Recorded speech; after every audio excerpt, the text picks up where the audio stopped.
Hello दोस्तों, welcome to my YouTube channel. My name is Sumit Jamwal and I hope you all are doing great. आज का जो हमारा topic रहेगा वो रहेगा what is GST registrations and what are the types of GST registrations. So GST registration की जैसे तीन टाइप्स रहती हैं, GST R1A and GST R2 and GST R3B। तो इन तीनों टाइप्स को हम जो रहेंगे उसको कुछ एग्जाम्पल्स के थ्रू समझेंगे, प्रैक्टिकल एग्जाम्पल्स जो हम डेली बेसिस पे यूज़ करते हैं। और इसके अलावा कुछ इंपॉर्टेंट टर्म्स रहती हैं जैसे आईटीसी हो गया, इनपुट टैक्स क्रेडिट हो गया, या आउटपुट टैक्स हो गया, या टैक्स लाइबिलिटी हो गया। तो इन सारी टर्म्स को भी हम इजीली समझेंगे आज हम। और टोटल 5-6 टॉपिक्स जो रहेंगे जीएसटी के, उन्हीं को हम समझेंगे। तो हम सबसे पहले स्टार्ट करते हैं जीएसटी रजिस्ट्रेशन। तो जीएसटी रजिस्ट्रेशन क्या रहता है? सो जीएसटी मतलब गुड एंड सर्विस टैक्स, कि जो भी हम गुड एंड सर्विस की लेन देन करते हैं, चाहे बाय करते हैं चाहे उसको सेल करते हैं, तो उस टाइम पे हम कुछ टैक्स देते हैं, तो उसको जीएसटी टैक्स बोलते हैं हमारी तरफ से। चाहे आप कोई शर्ट ले रहे हो, चाहे कोई हैट कैप ले रहे हो, चाहे कुछ भी ले रहे हो आप, तो उस पर आप कुछ टैक्स देते हो, इनडायरेक्ट टैक्स रहता है वो। तो इनडायरेक्ट टैक्स का मतलब ये रहता है कि आप बिल के अंदर इंक्लूड रहता है वो, तो आप वो गवर्नमेंट को प्रोवाइड करवाते हो।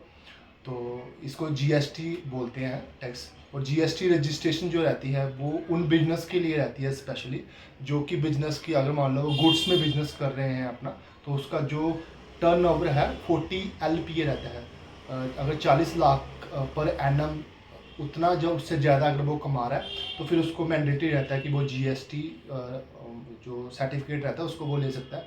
अगर सर्विस बेस्ड कंपनी है उसकी, या सर्विस बेस्ड कुछ भी काम कर रहा है वो, तो अगर उसका टर्नओवर जो रहता है वो अगर 20 लाख पर एनम या उससे ज़्यादा रहता है, तब वो सर्विस पे जीएसटी रजिस्ट्रेशन करवा सकता है अपनी। और इसमें 3 टाइप्स रहती हैं जीएसटी रजिस्ट्रेशन में। वो मैंने बताया, जीएसटी R1A जो रहती है वो रहती है सेल के टाइम रहती है। अगर मान लो मैं कोई आईफोन की शॉप मैंने ओपन करी है, तो मैं जो भी सेल कर रहा हूँ आईफोन की, तो उस पर जो भी मैं टैक्स ले रहा हूँ कस्टमर से, तो वो मैं टैक्स अगर गवर्नमेंट को दे रहा हूँ, तो उसको जीएसटी R1 के अंदर मैं फाइल करूँगा सेल के मामले में। अगर मान लो परचेज़ कर रहा हूँ मैं किसी चीज़ को, मान लो मेरे को रॉ मटेरियल चाहिए, मैं किसी मैन्युफैक्चर से ले रहा हूँ, उस टाइम पे उसको मैं टैक्स दे रहा हूँ, तो वो फिर जीएसटी R2 के अंदर वो फाइल किया जाएगा। एंड जीएसटी R3B जो रहता है उसमें टोटल जीएसटी कितना रहता है वो हम गवर्नमेंट को देंगे, वो बताया जाता है। तो उसका मतलब रहता है कि सेल माइनस परचेज कितना किया है, ये फॉर्मूला रहता है जीएसटी R3 का टोटल टैक्स निकालने का। और जो जीएसटी R1 जो रहता है उसको हम आउटपुट सेल भी बोलते हैं।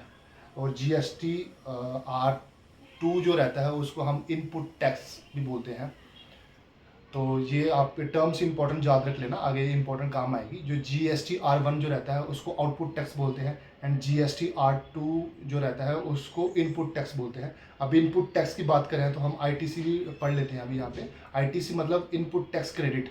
तो इनपुट टैक्स मैंने बताया कि परचेज पे रहता है जीएसटी R2 जो रहता है। तो इन मतलब कि खुद से जो भी हम खुद से टैक्स किसी मान लो मैन्युफैक्चरर्स को दे रहे हैं या किसी को भी दे रहे हैं, इन मतलब खुद से दे रहे हैं, तो उस टैक्स को बोलते हैं इनपुट टैक्स। तो इनपुट टैक्स क्रेडिट का मतलब क्या रहता है? क्रेडिट का मतलब जो रहता है कि हमने अगर खुद से परचेज करते समय उस चीज़ का मान लो हमने टैक्स दे दिया है, तो फिर जब हम उसको सेल करेंगे तो उस समय हम अपना इनपुट टैक्स क्रेडिट जो रहता है, जो हमने ऑलरेडी दे दिया, तो उसको हम क्लेम कर पाएंगे। मतलब फिर हम एक्स्ट्रा जब सेल करेंगे उस टाइम पे जो टैक्स रहेगा बनेगा, तो वो हम गवर्नमेंट को नहीं देंगे। गवर्नमेंट को मतलब पूरा नहीं देंगे, जो हमने ऑलरेडी दे दिया तो उसको हम माइनस करेंगे। तो एक एग्जाम्पल के थ्रू समझते हैं इस चीज़ को।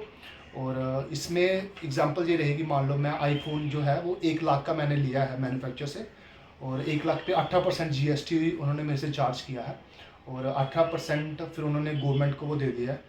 और मैं वही 1 लाख का जो फ़ोन है उसको मैं अगर 2 लाख में सेल करता हूँ, और 2 लाख पे अगर मान लो 18% मैं ले रहा हूँ उससे, तो 18% कितना हो गया? 36,000 हो गया। तो अभी आईटीसी क्या कहता है कि मैं 36,000 जो रहेगा वो तो आउटपुट टैक्स है ना, वो कि आउटपुट मतलब कि बाहर से आ रहा है वो, मतलब कस्टमर से। तो फिर मैं ऑलरेडी इनपुट टैक्स तो दे दिया है, फिर मैं क्यों आउटपुट टैक्स जो रहेगा बाहर से आएगा? अगर मान 36 हो जाएगा, फिर मैं 36,000 और दूँ गवर्नमेंट को, मैंने ऑलरेडी 18,000 तो दे ही दिया है। तो इनपुट का मतलब ये रहता है इनपुट टैक्स क्रेडिट का, कि क्रेडिट मैंने ऑलरेडी दे ही दिया है अगर गवर्नमेंट को 18,000, तो फिर अभी 36 आ रहा है, तो 36 में से मैं 18 माइनस कर लूँगा जो मैंने ऑलरेडी दे ही दिया है। तो इसको कहते हैं कि इनपुट टैक्स क्रेडिट कहते हैं। तो 36 माइनस 18 कर दिया आपने, तो 18,000 आपको जो रहता है वो टैक्स लाइबिलिटी बनता है उसमें। तो टैक्स लाइबिलिटी 18,000 है, फिर आप गवर्नमेंट को देते हो, और 18,000 जो रहता है वो आप अपना आईटीसी क्लेम करके बचा लिया आपने। तो ये बिजनेस में काफ़ी सारी टर्म्स जो रहती हैं ये यूज़ रहती हैं, अगर आपको पता रहता है तो आप अपना काफ़ी सारा टैक्स जो रहता है वो अपना बचा सकते हैं। और मैं एक एक एडवांटेज और एक डिसएडवांटेज भी बता देता हूँ इसकी। जो ITC रहता है, GST रजिस्ट्रेशन जो रहता है। तो GST अगर रजिस्ट्रेशन आप करते हो तो आपको फ़ायदा यही चीज़ का रहता है कि अगर मान लो आप कि अपना टैक्स जो रहता है उसको आप बचा सकते हो काफ़ी ज़्यादा। अगर मान लो आप परचेज़ करते हो कोई चीज़ को, फिर आप उस चीज़ को सेल करते हो, कि रिपीटिशन आप सेल पे जितना भी टैक्स बनता है तो आप माइनस कर सकते हो उसको इनपुट टैक्स से, कि मैंने अगर मान लो 18,000 दे ही दिया है तो फिर अगली बार से मैं 36 नहीं दूंगा, 18 ही दूंगा मैं। और जिनके पास रजिस्ट्रेशन है नहीं GST का, तो फिर वो क्या 36,000 ही देती है गवर्नमेंट को। 36,000 इधर से भी दे दिया आपने आउटपुट टैक्स से, और इनपुट टैक्स ऑलरेडी दिया है जो मैंने परचेज के टाइम वो भी दे दिया, तो फिर वो थोड़ा नुकसान रहता है। तो GST रजिस्ट्रेशन हो तो वो आपके लिए काफ़ी बेनिफिशियल रहता है वो। और एक डिसएडवांटेज इसकी ये रहती है कि अगर मान लो आप छोटे स्तर पे बिजनेस स्टार्ट कर रहे हो, आप स्मॉल बिजनेस मैन हो जिसका हार्डली 20 लाख आता है या 40 लाख आता है पूरे साल का, तो उसमें ना काफ़ी सारा बर्डन हो जाता है, क्योंकि ITR भी हमें एक फाइल करना पड़ता है। मतलब इनकम टैक्स रिटर्न जो रहता है वो साल के एंड में हम गवर्नमेंट को देते हैं, वो भी डिफरेंट स्लैब्स बन जाती है कि 10%, 15%, 30% वो भी हम देते हैं। फिर ये GST वाला भी रहता है, वो भी हम गवर्नमेंट को देते हो। तो एक स्मॉल बिजनेस के लिए मैन के लिए काफ़ी बर्डन वाला रहता है। तो इसलिए वो क्या करते हैं कि अनरजिस्टर्ड पे ही बिजनेस अपना रन करने पड़ते हैं। तो इसमें बेनिफिट ये एक चीज़ का ये भी रहता है कि अगर मान लो आप अनरजिस्टर्ड कोई मैन्युफैक्चर है, उससे अगर आप प्रोडक्ट लेते हो, उसमें ये रहेगा कि अनरजिस्टर वाला है वो जिसमें GST नहीं है जिसके पास, तो फिर उस प्रोडक्ट जो रहेगा वो आपको सस्ता मिल जाएगा काफ़ी ज़्यादा। फिर आप उसी प्रोडक्ट को आगे बेच सकते हो।